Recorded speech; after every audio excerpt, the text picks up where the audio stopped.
न दो पीस के लावा हरदी सामान के सरदी धैले बा ए न दो पीस के लावा हरदी सामान के सरदी धैले बा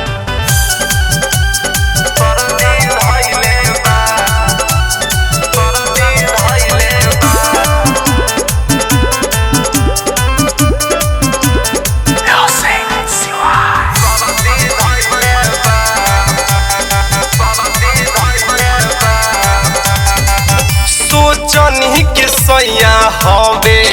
रहले देवारी हो कुल मजा ले लिहले कोरवे में भारी हो सोचनी के सैया हवे रहले देवारी हो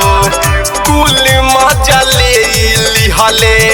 कोरवे में भारी हो रहे बहस में न देहिया खुद गरजी कहले बा ए नाना दो पीस के लावा हरदी सामान के सरदी धैले बा ए नाना दो पीस के लावा हरदी सामान के सरदी धैले बा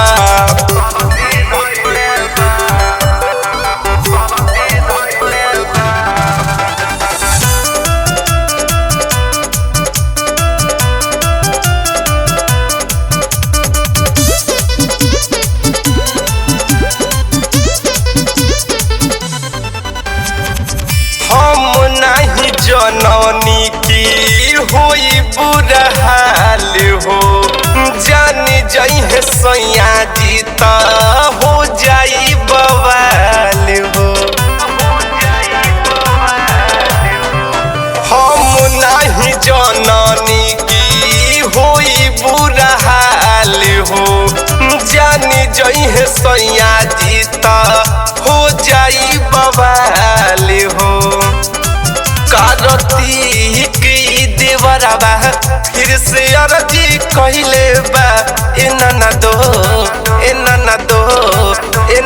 दो पीस के लावा हरदी सामान के सरदी धैले बा ए नाना दो पीस के लावा हरदी सामान